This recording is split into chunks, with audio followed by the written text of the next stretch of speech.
of the race and then towards the pit stop. And so we use this instrument he tends to use up as much of the car as the inside line, throws the car up the inside, thinks at the last minute it's going to work and makes it stick. Good move. And well,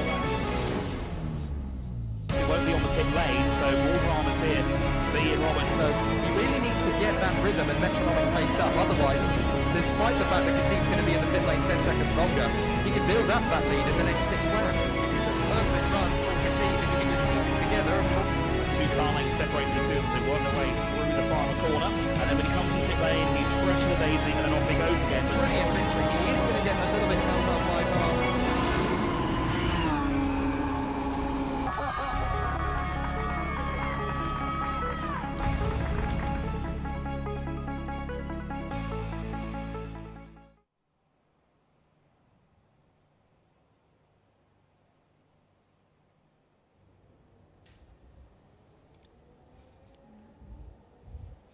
Hello everybody, welcome to race 3 of round 3, the 45-minute enduro for the Golf Radical Cup with a mandatory pit stop. Apologies for the delay, but as barrier repairs were required at turn 1 here at the Yas Marina circuit due to a major incident in the previous race. The drivers are okay, but repairs will require major works. So for this race, we have switched to a different configuration of the Yas Marina circuit. We are now on what's called the South Circuit. It is 9 turns. It has 9 turns and approximately 2.1 kilometres in length. We're still going to do the full 45 minutes around here as the cars are just making their way out on the grid.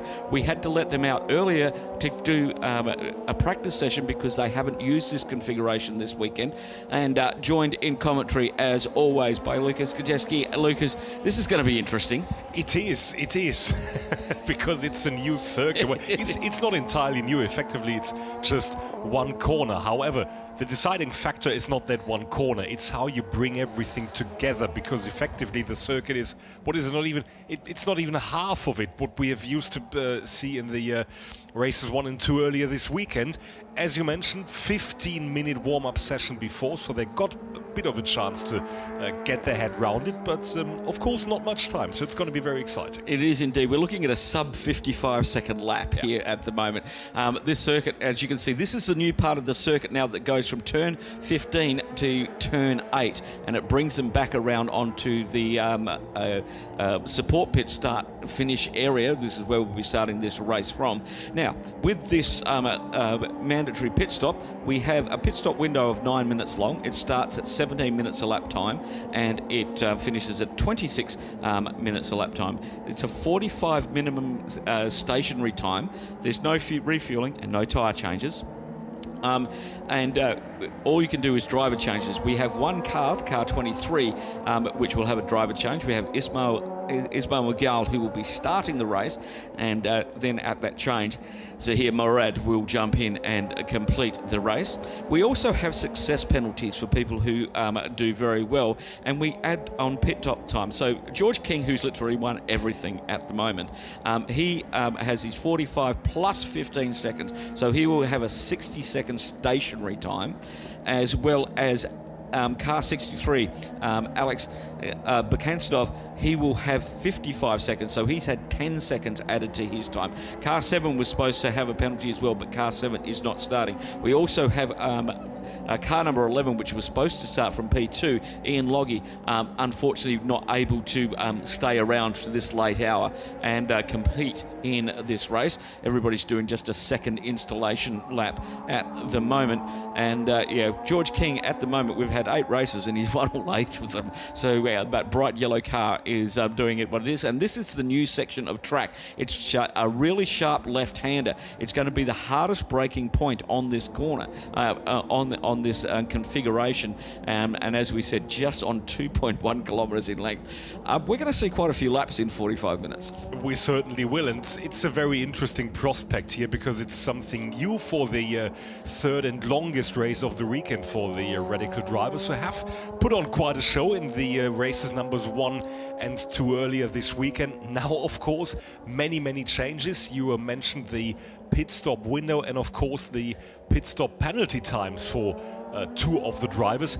I was just thinking, is George King able to make up for these rather long 15 penalty seconds? Well, if we consider the gap of 14.6 seconds he had in race number 1, well, it's possible he could do it. I think it is more than highly likely, given the speed he has shown around here, and that's the yellow card to the right of picture there as they start to pull up. Now, the position 2 will remain vacant. It won't be. There will be no car going in there for their rolling start. They've already briefed the drivers, and I spoke with their race director just before we came on air about how they were going to manage all of this.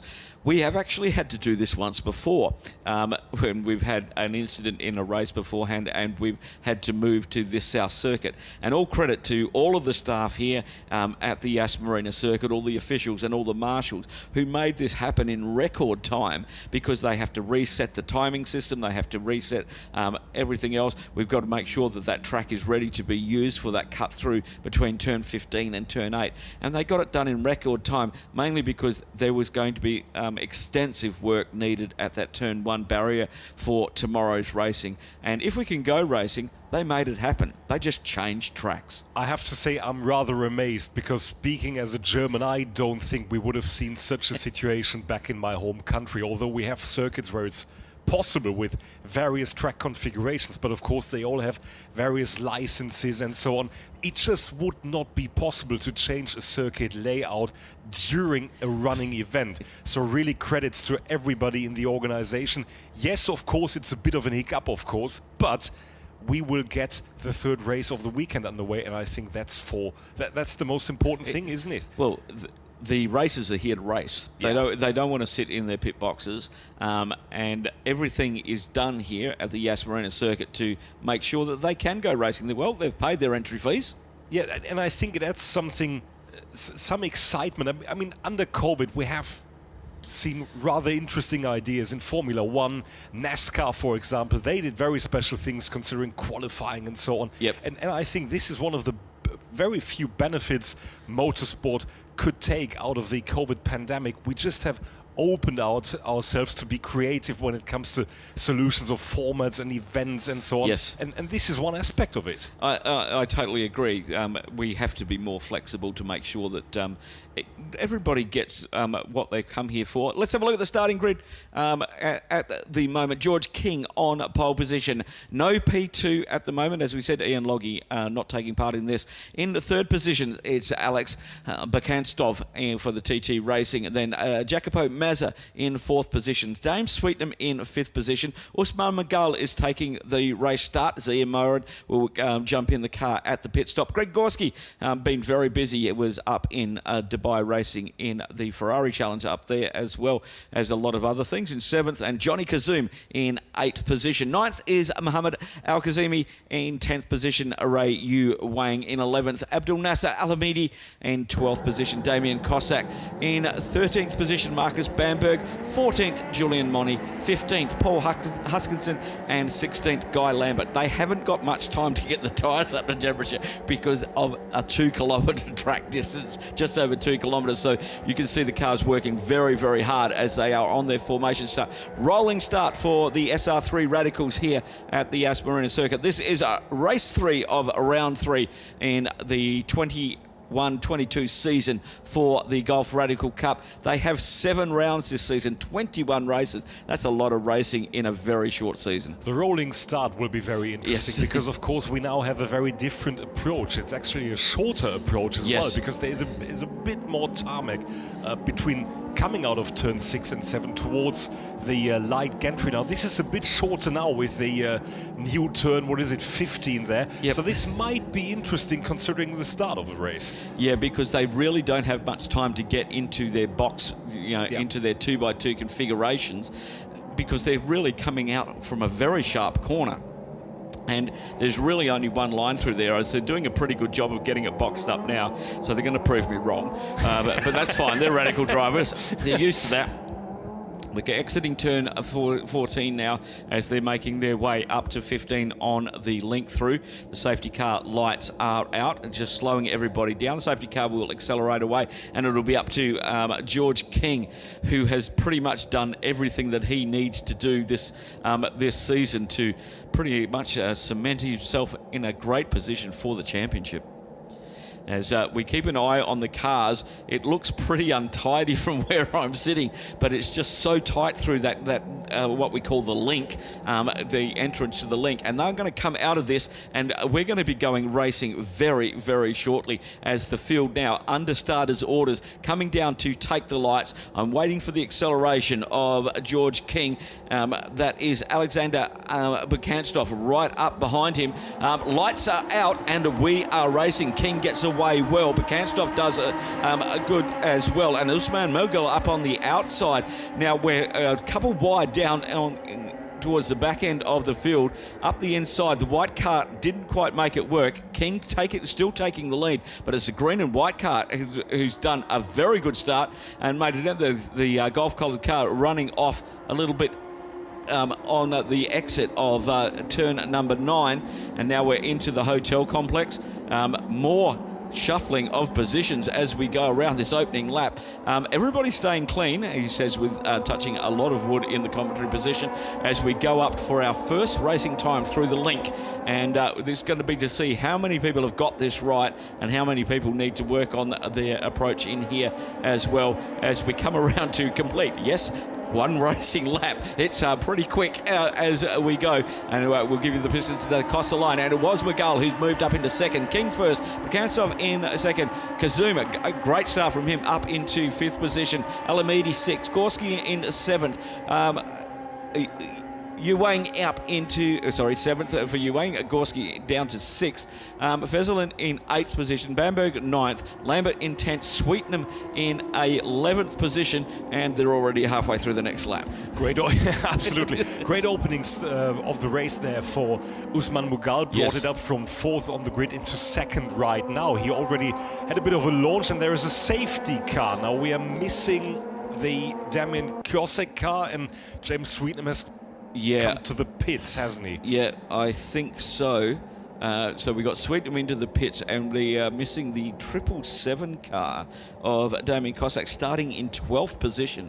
Now, I haven't picked up where he is at the moment. The clock still keeps on ticking down, even under a safety car, but we just need to look on the dancing ants as we see where car 54 may have been. We'll just follow the field around at the moment as the leader has now picked up the safety car, and we'll lead them around this very brief circuit as we do have James Sweetenham in the pits from that first lap. Maybe it may have been contact with the 777, but I don't want to say that before we've had a look to find out where the 777 is. And I'm just trying to think, was it down towards the end of the field? Because he started in 12th position, so maybe it is down in that new area, because at the moment I haven't seen the car on any of the runoff as we move our way up to turn number 12.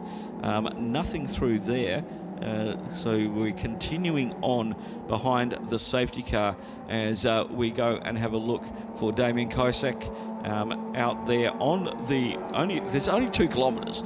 He's got to be somewhere out there, but I can't see him in the dancing act, and the safety car has been called. The only thing I can think of, it may be in this area here where the incident may have happened. The safety car is going very slow through here, and I'm just seeing if there is any of the marshals are still at their post just in front there. So I'm just waiting to see if they move once all they can't move until the safety car and the field has passed them, and just see if they move to the right hand side. We didn't quite see if that was going to happen, but at the moment we've lost the 777 car on the circuit somewhere, and we can't see it on the dancing display either.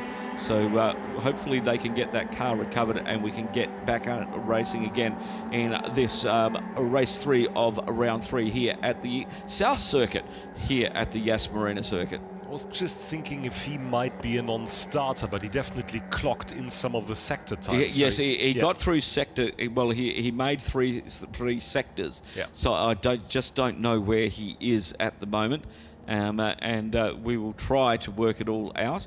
I'm just looking for vehicles moving and people moving on either side of the circuit to see if we can locate him. Maybe he's gone to the yacht.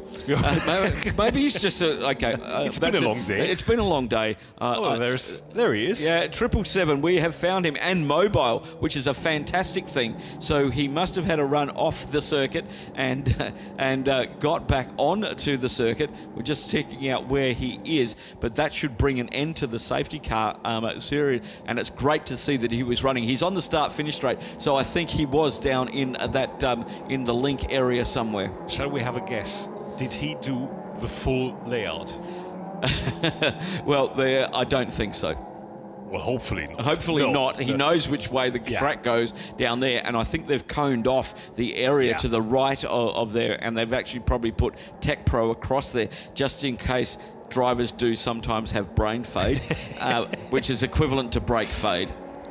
Absolutely. So obviously another lap under safety car, because there wasn't just enough track left to bring it back in on this very short layout. So at least one more lap behind the Chevrolet Camaro safety car. Yeah, So and Damien's gone into the pits, so we're clean out on track at the moment, and hopefully the safety car will come in at the end of this lap. He says hopefully. Yep. And as we look at the car 14 of the guy who has won everything so far in this 21-22 season of the Golf Radical Cup, in its 15th year now here in the UAE. It's the longest running sports car in this series, starting in this region, starting in 2006. And hello to Barry Hope. I hope you're listening over there in the UK. He was the founder of this series. He's handed it over to his son Martin Hope, and who has taken the reins and grown this amazing series in these amazing cars to drive, equivalent to Formula 3 on downforce. So they're serious race cars, but they've got the 1.5 litre RPE Radical Performance engine in there. It used to be called a Suzuki Hayabusa back in the day, and RPE get it and wind a little bit more horsepower out of it, which sort of makes it about 226, 230 horsepower, 615 kilos is... Whoa. Hello. That was a little bit naughty. That was Usman Magal, who actually moved ahead before the start-finish line. Now, he's made a big dive. There was side-to-side contact between the two cars of George King and Usman Magal, but it's George King who's got the power down a little better. But did he do that before the lights went out? We didn't see the lights, so I don't know. There was a green flag, but we'll just have a look at that again. Now, he was weaving, and then we start, and they just... I don't know if he expected him to be up alongside, because in theory, I think Usman Magal may be up for a penalty, because it's got to be a single file restart. You cannot be along. No, and it's the leader who dictates the pace. Yeah, exactly. So they must restart in single file, and I think Usman Magal may get the naughty flag for that one, which is or a time penalty, which may be added to his pit stop, which we can do because we now have pit stops, as George King does a 53.588. I reckon we'll be into maybe the low 50s, high 49s by the time they actually get some chance to get their tyres up to pressure. But George King back in the lead, Usman Magal second, Bakanstov third, Kazum in fourth, Alamidi in fifth, Gorski in sixth, Rayu Wang in seventh position, Fezzelin in eighth, Lambert in ninth, and Marcus Bamberg just leaving the pits now in 10th position, and Sweetenham and Kaisak in the pits. Possible full retirements for those two cars. A penalty coming the way of Usman Magal would be a big shame, because as we stated earlier, he had a great start from fourth up into second, and he looked very racy. He did try a move on George King, and of course we shouldn't forget there is a 15-second penalty for George King. Indeed. Safety car definitely didn't help him because he couldn't pull a gap. So basically, with that 15-second pit stop penalty in mind, this is actually quite a good chance for Usman Magal and Zaimoro to win this thing if there won't be a penalty. If there won't be a penalty, I'm very, very certain they're having a close look at that. Amir Faisalan moves up into 7th position on that lap. Ray Yu Wang down into 8th. That's the only change for position, but there is a lot of racing going there as the tyres are coming now up to temperature. It's cool here, quite windy, about 18 degrees, so the track doesn't have a lot of heat in it, even though we had 6 hours of motor racing that came our way before this.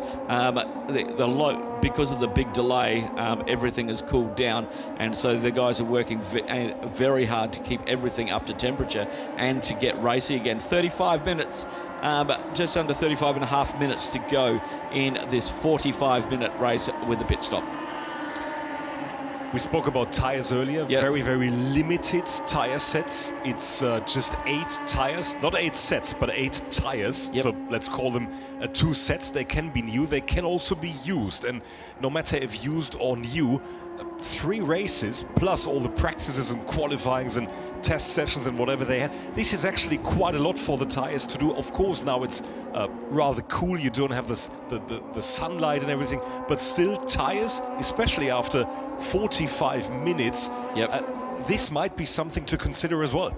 Well, these Hankook tyres, which are built especially for the Radical SR3s, really can do endurance. We did a lot of testing with the Hankook tyres out here in previous years, and they've got they work well for the sprint races, and they're the same compound for the sprint and the enduros, but they will last for this. And what you probably saw was you can use an older set of tyres, but they normally save 1 set of tyres for the enduro because it is 45 minutes of continuous. You don't have the 25 minute and a break of a few hours. So most of them save that 4 of those 8 tyres for this particular race so they can get to the end and they can fight at the end. Yeah, that makes sense, doesn't it? And of course there will be about a minute for the tyres to cool down because they will be stationary for at least 45 seconds in the pits, plus of course pit in, pit out, so that will be a chance for the tyres to cool down a bit.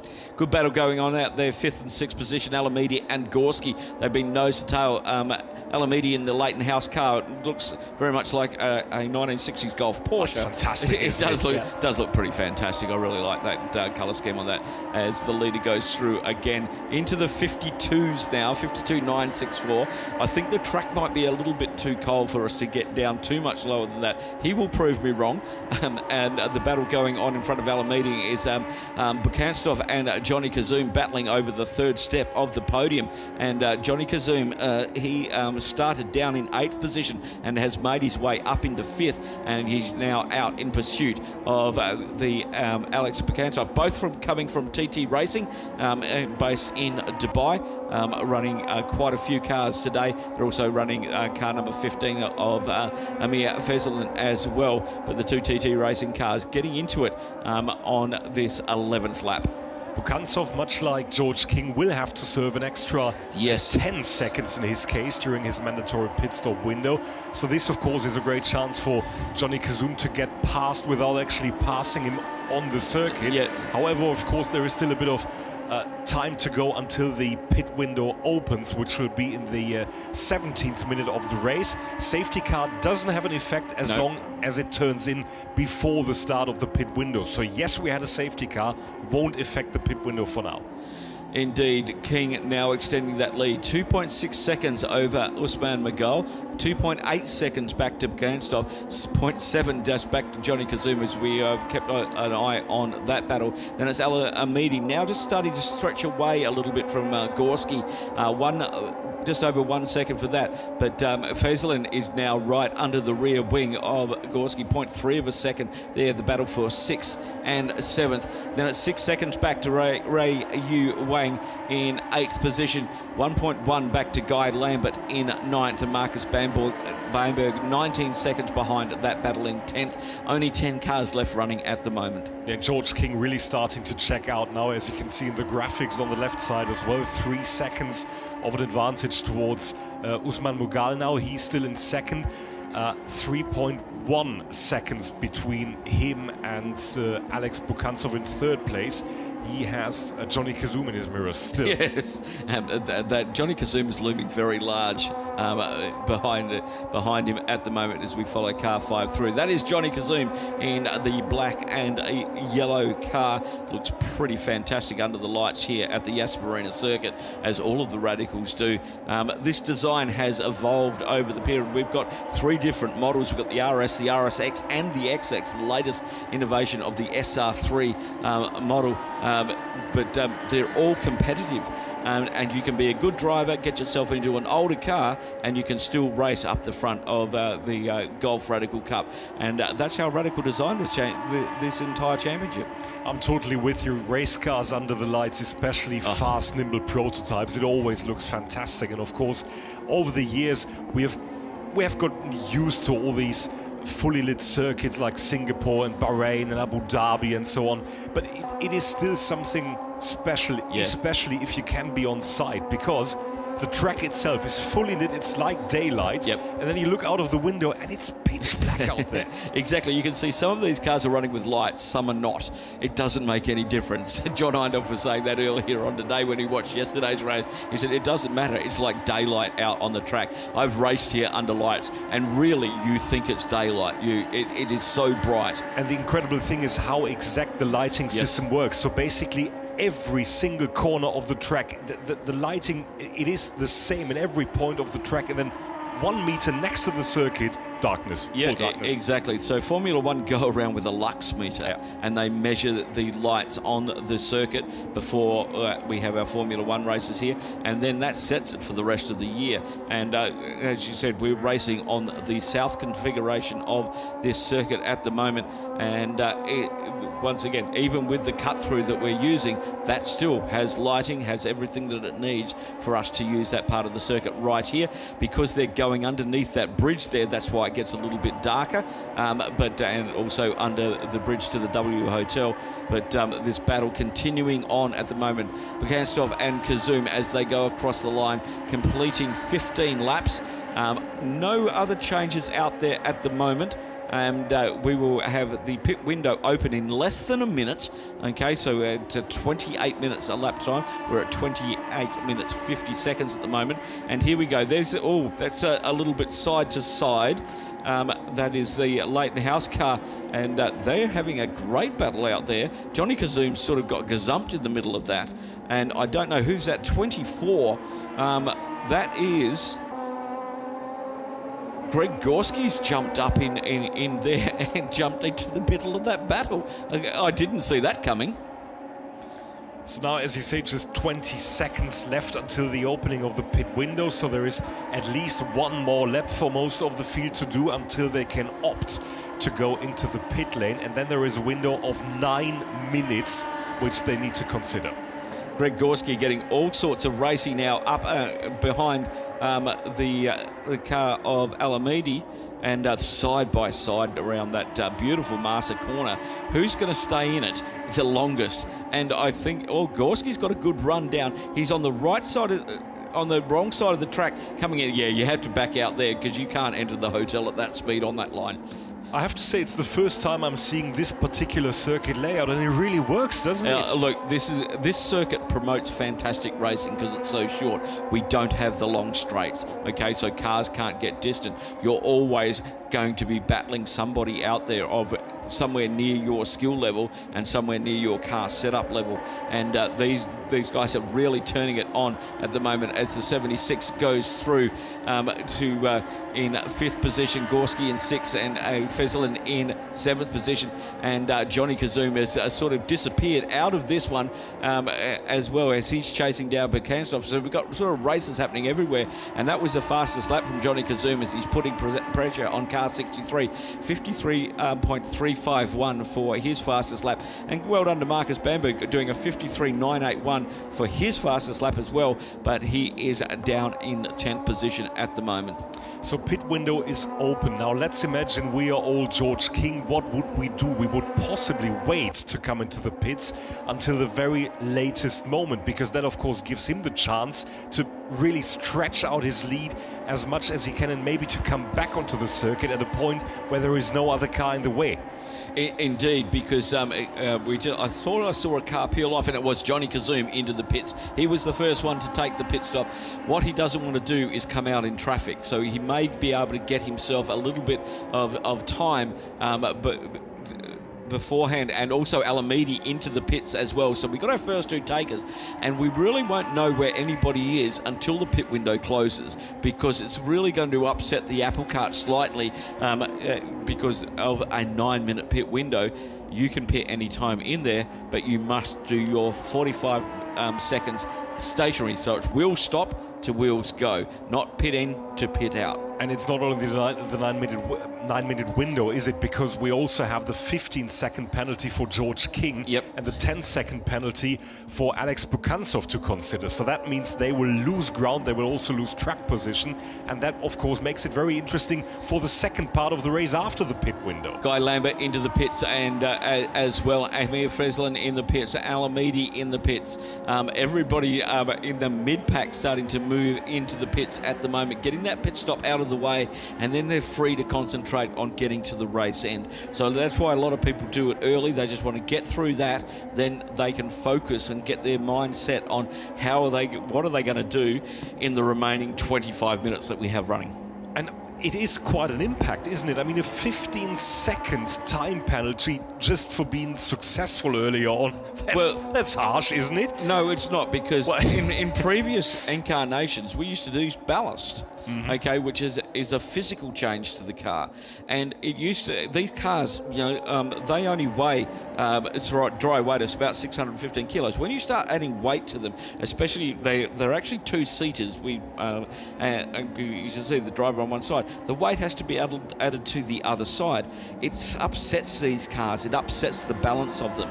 So Radical, as always, listen to their drivers, and Golf Sport, who run this series, listen to their drivers and go, well, let's just do it with time, because there's no cost. There's nothing you have to do to your car. You don't have to put these big, very heavy ballast anchors in there to hold the actual ballast, because these cars pull 4 Gs. Okay, so you have to make something that can withstand twice that, and that adds a lot of weight to the car. So instead of adding weight and money, just add time. Yeah, there is a point, and of course, you need to keep everybody happy. Yes. This started live as a, let's say, gentleman drivers championship, so you don't want to have the same guy winning all the time. It really hasn't worked this year so far. But of course, George King being absolutely fantastic so far with 8 wins out of 8 races. Yeah. But of course, that gives all the others a chance to close up here.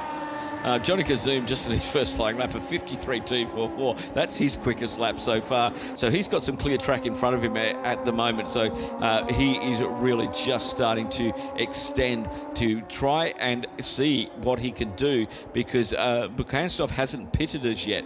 And if he can really motor on a few of these outlaps, as our leader now, George King, makes his way into the pits. Is it George making his way in? I think it is. Yes, he is race leader in, and he has to be stationary for an entire minute.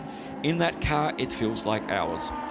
And the gap is, what is it now, 4.1 seconds towards Usman Mughal. So as long as they get their pit stop right, they will come out, or they will stay in front of George King. However, this is the only car where we need to watch out for the driver change as well. Now, usually I think it shouldn't be a problem to do it in 45 seconds. No. There is a reason why the window was set for 45 seconds to get the driver change done easily. It's easy in these cars because there's no doors. Yeah. Okay. And no halo. No halo, no doors. Basically, if you do it correctly, the driver jumps out the other side over the passenger seat, so the other driver can get in from the driver's side. They'll have the team there to secure the 6-point harness that the Radicals run, and once the harness is secured, they might have a drink bottle that they connect up.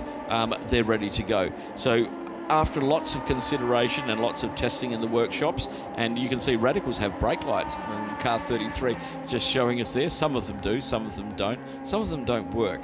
There's Guy Lambert, but it's worked out that a driver change can be done safely within 45 seconds because the easy entry access to these cars. You couldn't do this in, say, a touring car, because of the doors and all of the window nets and all of that sort of stuff that have to be done. So it works for this racing. It adds a little bit more spice into the racing. George King back on the circuit. He's behind the number 25 car of Markus Bamberg, so that's very far down the order. Or is that... No, there is a lap in between, of course. Yes. So there's already a lap in between. We'll have to wait until the end of the pit stop window, really, as now the leaders are coming in. Yeah, and the 76 car there, that's Alamedi and Gorski having a battle. Gorski in the red and white car, Alamedi in the Gulf liveried Leighton House car as they make their way through the link out onto the start-finish straight. And this is getting into be a very, very good little battle.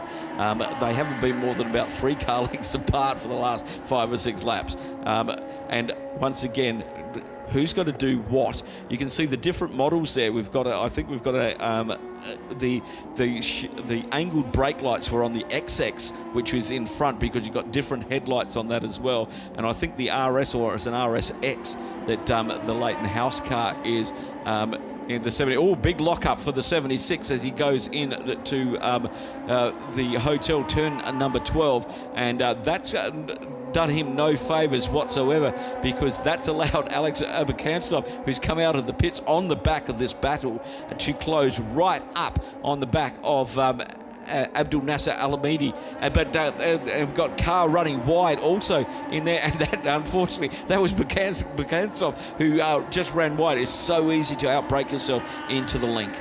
So George King he has completed another lap, and I think Usman Mughal and Zaire Morad now just getting out of the pits, so it might actually be George King who has retaken the lead, which is a bit of a surprise. Well, they say, it's a 45-second minimum stop. It doesn't mean you can't go over that. There's always a minimum to be obeyed.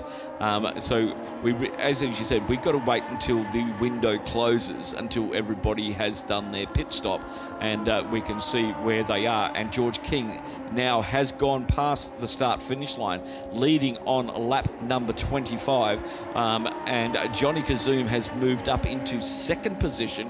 Usman Mughal, now it's Zaire Murad in that car. Amir Faisalan moves up into that, and I think that was just a longer pit stop that they had.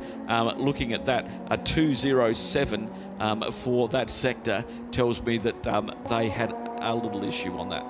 Yeah, that's definitely more than the 45 seconds. Yes, it is. And when you add the in and the out time on that, I think they took a little bit longer to get the driver change down, which has dropped them from the lead down into 4th position. Just waiting to see if anybody else has got a pit stop to do. Have we seen everybody through there? I think so, because the window is closed as well now. Yep. Okay, so with the closed window, because we started on 28, didn't we? We're down to 18. So the window is closed. So once everybody crosses the line on this lap behind George King, we should know where everybody is in theory. Yeah, so it's George King with a commanding lead. It's 9 seconds over Johnny Kazoum. Then it's Emir Faisalan in 3rd place. And then we have this group. This is going to be exciting. This is Zaire Morad in 4th place now in the green and white number 23 car. And there are at least 2 radicals following very, very closely now. Yeah, that's Greg Gorski and Abdul Nasser Alamedi, who are getting very racy with Zaire Morad. And it looks like there was a change of position there behind that. It looked like Alamedi had got past Gorski, and that was a very, very nice move. That was into turn 12 coming into the hotel. That was a really, really nice, very similar looking cars behind him at the moment. When you look at the roll hoop with that red there, that's the 24 car going through, and I think he may have just wait until they cross the line to see if they are. So Zaire Morad stays there. Greg Gorski, note there was no change of position. I was wrong. I was seeing things. It was just a lap car, wasn't I think it was a lap car, yeah. And there we go around. That's Greg Gorski, I believe, on Zaire Morad as they went around turn 9. I think that move has been done and dusted. Zaire Morad, probably the lesser experienced of the pairing of him and Usman Mughal, but getting some very valuable seat time here on the South Circuit at Yas Marina with just on 16 and a half minutes to go. And another lap completed for George King, our race leader. 28 laps now in the book on this very short circuit here at Abu Dhabi. Johnny Kazoum in second, 10.5 seconds the gap. And that increased in the last lap of the race. Then it's another 4.5 seconds till Aimé Faisalin is in third place, and then Greg Gorski, as you mentioned, getting past Zaire Mora. These are your top 5. Yeah, and then it's Alamedi in the 6th position. Bukhantsov dropped all the way now down into 7th position, and it's then Guy Lambert in 8th, which he's coming up to the start-finish line now. And this is the problem on this circuit. We're getting the back markers are now starting to be lapped, and this is also adds to the spice of this racing, because in our normal races it doesn't happen. And as we see the number 76 car of Abdulnazer Al-Mehdi and Alex Bukhantsov in the number 63 car following one behind. This is, of course, another very interesting aspect about these penalty times, because if you add ballast weight, as you mentioned, you're going to be slow all the time. Exactly. With the time penalty, you lose it once, but afterwards you regain your pace after you have lost all the ground. So that creates an interesting twist to the races, because people are trying to get up and get back to the original positions. So yeah, it doesn't affect your lap time. Yeah. It just affects your overall time, and I think that is brilliant. And the way that it's been managed, as the 76 car coming under immense amount of pressure at the moment by Bukhantsov. Remember, he was right up behind him as well into the link, and just overshot it, just outbraked himself in there as they come out from underneath the hotel. We're on lap 31 at the moment. Well, our leader's on lap 31. He's got 11-second lead. Here we go into the link again. Bukhantsov keeps it all together. It's a great little battle, this, because Alamedi's not giving any quarter, and Bukhantsov really is struggling to get past him. We've done quite a few laps like this at the moment. Bukhantsov goes to the inside, down into Marset corner. There's an overlap now and a lapped car in front of them, side by side. There are two radicals in this picture. It looks like one, and side by side. Great move by Bukhantsov to get that place. From that is up into 6th place. Alamedi down into 7th, and I thought the car in front of them may be the lap car. I just got to pick up that lumber. Yes, the car in front of him gets out of the way. That is one of the cars that has already been lapped on that. It may have been Ray Yu Wang. I'm not quite sure of that. Can't see the number at this stage as George King goes through to complete 31 laps. Johnny Kazoum 13 seconds behind, 3 seconds back to Amir Faisalin in 3rd position. And then I tell you what, Greg Gorski is motoring at the moment. He's doing fastest lap, his own personal best lap after lap after lap, 53.190 for Gorski that time in 4th position. You can see on the timing screens there that Bukhantsov has got past Alamedi, and that is up into 6th position. Big news, however, for George King, our race leader. There is a 20 seconds penalty for not complying with the allocated minimum mandatory pit stop time. That's what it says on the screen. Now that, Phil, of course, explains it, why he got back into the lead, because we thought it just can't be enough. The gap wasn't wide enough. Yes, it wasn't wide enough. He must have done 45 and not 60. Yeah. I think that is there because it didn't make sense. He shouldn't have had the race lead, given there was only a 4-second difference between the two cars before they went into the pits. And even though they may have had a longer pit stop, it still doesn't make it. So a 20-second penalty. At the moment, he is 14 seconds clear of Johnny Kazoum, and 17 seconds. A 20-second penalty would drop him down into just in front of Greg Gorski in 4th position, but it would be it would be in 3rd position because he will move down. Kazoum would assume in the lead, Faisalin 2nd, and then he would slot into 3rd position.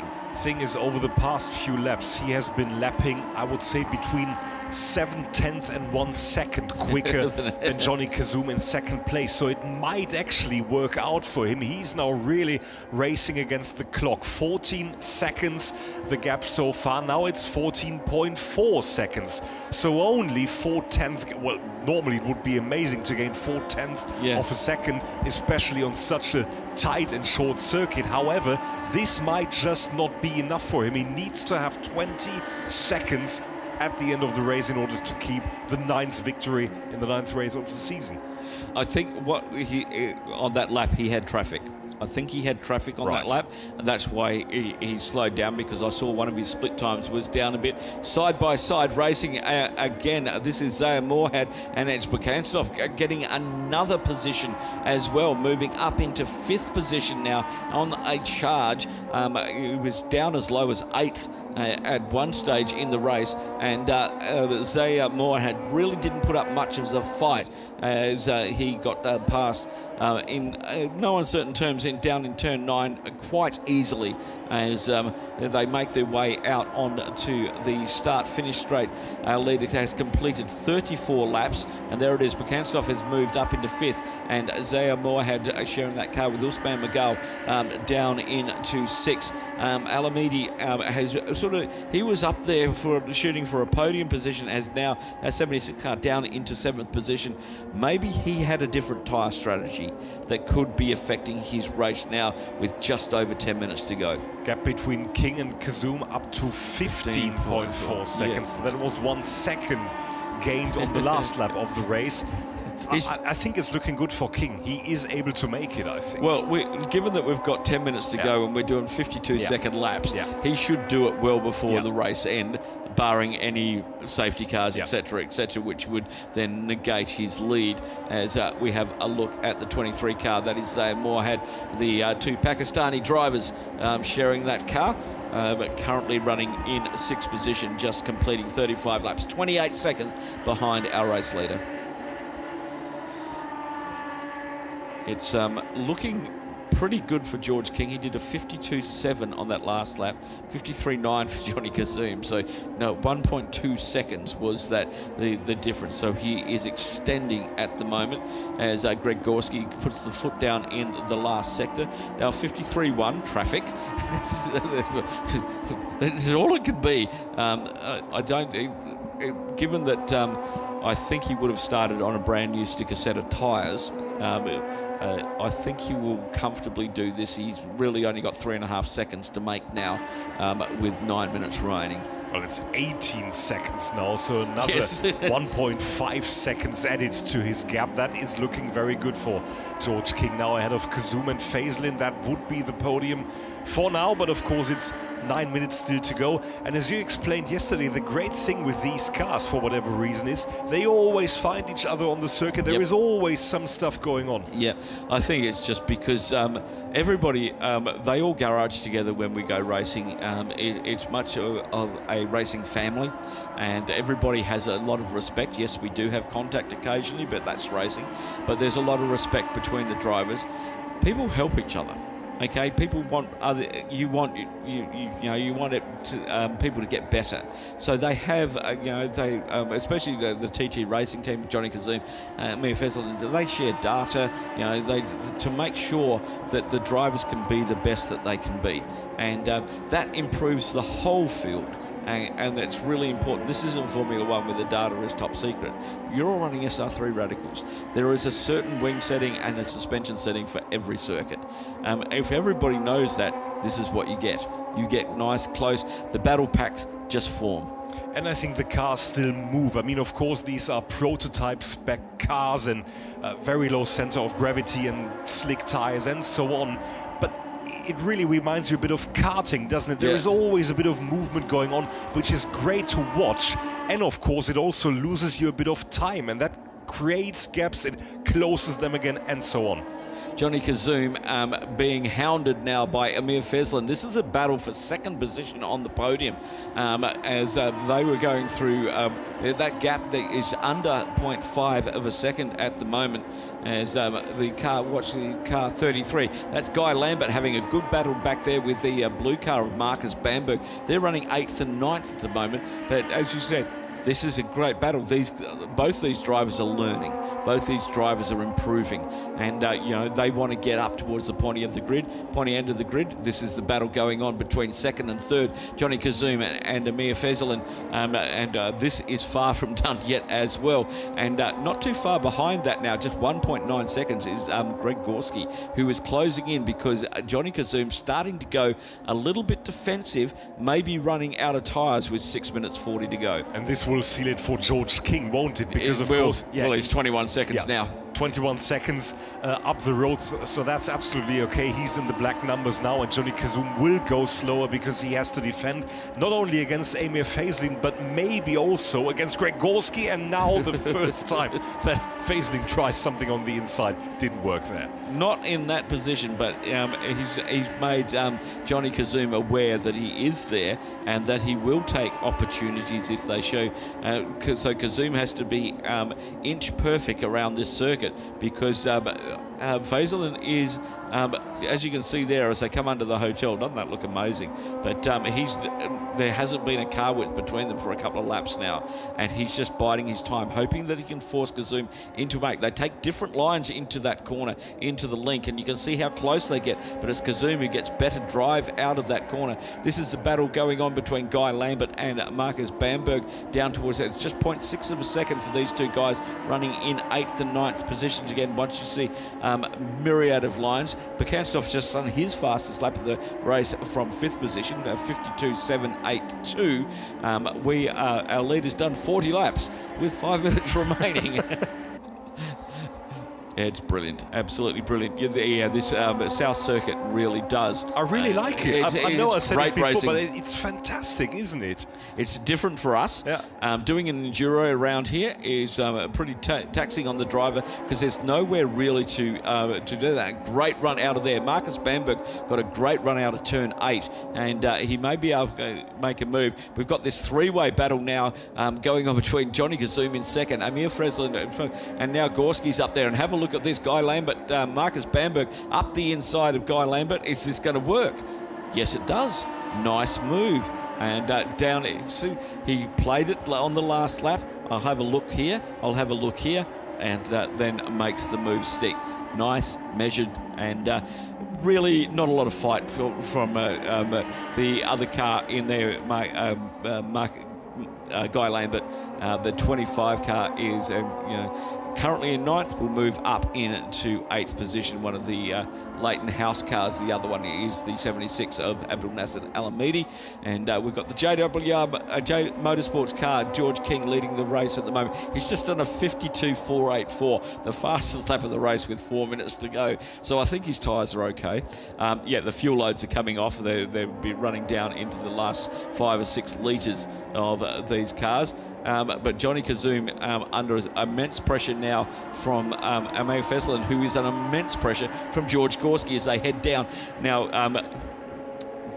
Gorski is really putting the move on now up the inside of Fezlin. This is allowing Johnny Kazum to get away side by side coming out of turn number 9. The problem is the track turns to the right here, and Gorski's just on the wrong side. He's braking very late into the hotel. Boy, there was not much gap between the two cars as they came into turn 12. They are locked together as they get around there. I'm just looking at who's behind that as well. It's Bekanstoff who's now closing in. We're going to end up with a 4-car battle. He's gaining big time. He's almost part of the group now. Well, this is a 4-way fight for the remaining 2 spots of the podium. Exactly, and this is what it's all about. And I said that Bekanstoff's just done his fastest lap. He's just done his fastest sectors as well, and Gorski's also done a fastest first sector. They've all got light fuel. They're all running out of tyres. I think Johnny Kazum may have an issue with his tyres because he's slowing everybody up. He's dropped into the 53.8s and everybody 53.7, 53.7, so they're all lapping about the same time, which is around Johnny Kazum's lap time, because they just can't get a break at the moment. But Amir Fezlin making all the right moves, but he can't keep looking forward because he's got Gorski so closely behind him. Fantastic racing. Yeah, and it's great to see that the changes of the circuit really worked. And I'm not talking about the short circuit here, but Does that work on the inside? No, it doesn't for now. But I'm talking about turn 9, which is effectively the first corner of that short circuit, or the support circuit. We have seen cars going 2 wide, even 3 right into that corner we are now approaching. And I think it also makes it better to look at than having these cars going through tight chicanes. Yeah, the guys are racing more, and I think that's the key. That they enjoy this circuit because we've now got this four-way battle going on for, as we said, the remaining 2 steps. Our leader, 27 seconds, and out there, Johnny Kazoom's just done a purple sector 1. That is the fastest sector time of the entire race. Has he been saving his tyres for this last sprint to the line? 1 minute 25 seconds to go in this race. This is the battle on screen for second place. By the way, I think that's the first time ever I've seen a sector being 9 seconds long. Different, but what can you do about that? The gaps stay about the same. You can throw a blanket over them as they head down to Master Corner yet again. The race leader, 28 seconds out in the lead. He is already down to the link as we're watching these guys in turn 9. We have around 53 seconds to go. So he'll come past the start-finish line, I think, to start the last lap. Just watching that now and watching the clock. We've got 45 seconds to go as he triggers the beam. So these guys are going to have one more racing lap. And is that Bekanstov just having a little sniff of Gorski there on the run down the side of the hotel? Didn't quite make that step. It's still Kazoom in the lead in second position from Fazelin. They're that battle behind Gorski and Bekanstov. Gorski's had to go defensive, and that's he's dropping back away from Fazelin at the moment as our race leader now makes his way around the hotel complex into turn 13 and then out of the hotel for the final time around turn number 14, heading down towards the link as the battle continues on behind him as these guys on their last lap for this as we now grab the leader as he comes out of turn number 8 and the winner of round 3, race 3, and the winner of every race this season, George King. Let's have a look at what's happening behind him because that is where the interest is. They're coming through the hotel. I can see that Johnny Kazoom is still in the lead of that one, and they are line astern. Amir Fazelin, Gorski and Bekanstov as they head down. Here we go, and it's got look at this. It's Bekanstov up the inside of Gorski. Is he going to make that? Is he going to run wide? No! And he had to turn a little bit too sharp, and he had the spin as they come across the line. It's Johnny Kazoom gets second. Emil Fazelin gets third. Bekanstov gets in 4th position. Zaya Morad gets up into 5th. And Greg Gorski has had that spin underneath the hotel. And we'll just have a look at this again. And he just had tried to turn to get up the inside of him. And he just turned a bit harder and lost grip on the back end of the car and just rotated around. It looks like he kept it all off the barriers. All the wheels are still rolling. He will hopefully get to the end of the race. He's classified in 7th position at the moment. But boy, that was a fantastic race for the minor positions. And a fantastic drive for this man to overcome a 20-second penalty and win the race yet again. Well, I have to say I wasn't too enthusiastic with all the delays and everything because I was rather fancying a bit of a drink after a long day. However, I have to say, this was fantastic. It was an awesome race. Great racing from the Golf Radical Cup. They've still got some more rounds to go this season. This is round number 3 that has come to its conclusion. They will have 7 rounds spread between the Dubai Autodrome and the Yas Marina circuit on various configurations, as well as we can see Greg Gorski parked literally in the middle of the track. He hasn't finished. He hasn't finished because he hasn't got across the finish line, and he can do that. No, he is going to retire the car into the pits. Let's have a look at the results. George King takes the win from Johnny Kazoom. Amir Fazelin in 3rd position. Alex Bekanstov in 4th. Zaya Murad and Usman Magol bring it home in 5th. Abdul Nasser Alamidi in 6th position. Greg Gorski will finish in 7th. Marcus Bamberg in 8th position.